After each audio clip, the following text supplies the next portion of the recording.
Hello, everyone. I'm number one Marmaduke fan. Summa spoilerum, summa triggerum, summa tangentum.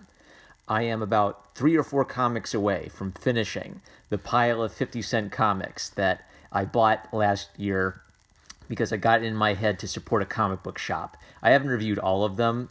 Some of them I found digital editions because I'm trying to transition from using the iPhone to doing podcast format with digital screenshots of things. But for things I can't find digital comics for, I'm sticking with the iPhone and flipping through the physical book. About a couple of days ago, I read the Killing the Serpent, and that was one of the very first books out of the 50-cent pile that I actually enjoyed. And now that I'm this far along, I think I'm going to create a special playlist just for the 50-cent books. And maybe make this a thing in the future. I'm going to take a break from buying 50-cent books for a while since I got so many stinkers. But this is my second book that I enjoyed out of the 50-cent bin overall. It delivered a compelling standalone action story for me. 36 issues in, caught me up to speed pretty well, and hinted at the bigger world of this story. So I would describe Sixth Gun as a good old Western with a few like spiritual fighting the evil hordes of hell elements to it, which kind of turned me off at first. I looked at the cover and said, "Oh, it's so edgy. Oh, it's so creepy. There's gonna be demons, bro. They're gonna be so wicked, man." But the supernatural stuff is actually used pretty well, where the good guys are fighting this evil, nasty underworld stuff. So I'm intrigued, and Brian Hurt's art I'm really digging. So I had to read all this to get a feel for it. Pretty much, the good guy is Drake Sinclair. He's helping out this girl, Becky Moncrief. It reminds me of a lot of Louis L'Amour mysteries. Louis L'Amour has probably wrote about 300 Western novels in his life, and a lot of the great Western movies are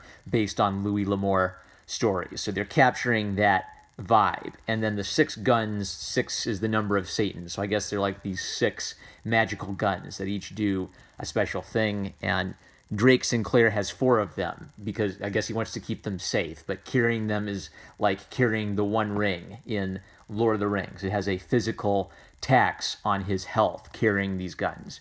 There was this opening scene with this posse hunting this Grey Witch, and there was a weird conveyance thing where I thought, well, this looks like Drake Sinclair. He's got the same hairdo and he's got the same little hat and dress sense, so that's got to be him.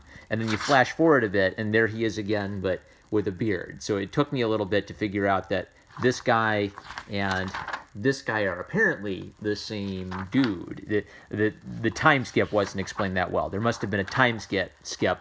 I interpreted these events as happening at the exact same time because of the editorial box narration. Like other late 2000s comics, I think this overuses editorial box internal monologue where you don't know who's thinking or who's speaking.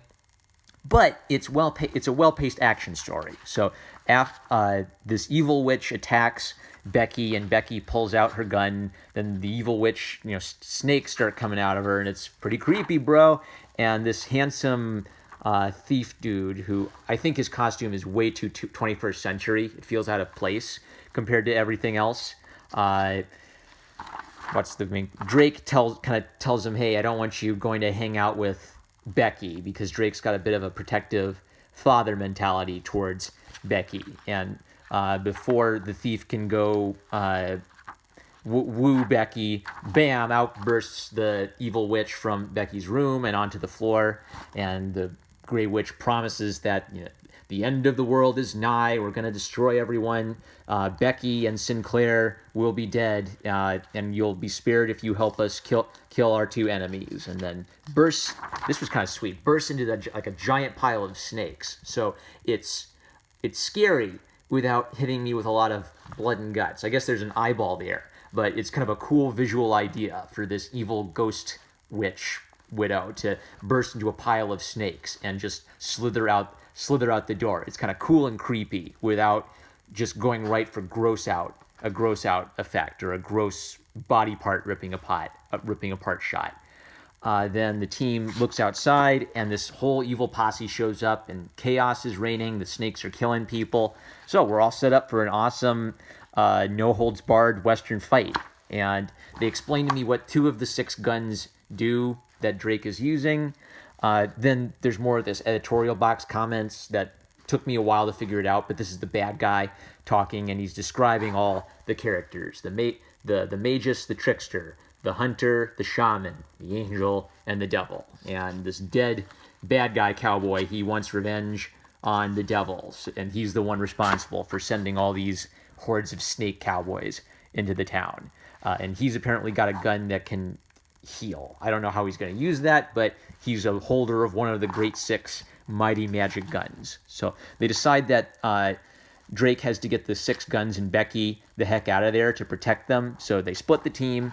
The shaman girl makes a path for them, and they get away. Now, this reminded me of something, which is that all the heat J.K. Rowling got recently for having magical Native Americans in one of her Harry Potter books. She suggested that the Native Americans had magicians, but they didn't need wands to channel their magic. And this ticked off a lot of people for having magical Native American characters. So here's a Native American hero. She looks really cute. She looks fun. She's contributing to the team and doing some awesome magic stuff. But this is if you're looking at it with your feminist problematic lenses on, look at all the problematic elements. A magical Native American character. That is cultural appropriation. And the point I want to make is, Cullen Bunn is doing kind of an edgy Devils plus Western bro kind of story. I'm sure that Cullen Bunn probably thinks of himself as kind of an edgy counterculture type for writing these sort of edgy, over the top, dark type of stories. Well, you're not going to be able to escape from the social justice left forever. They will come after you. They don't care about stories like this, but they do care about problematic elements like this.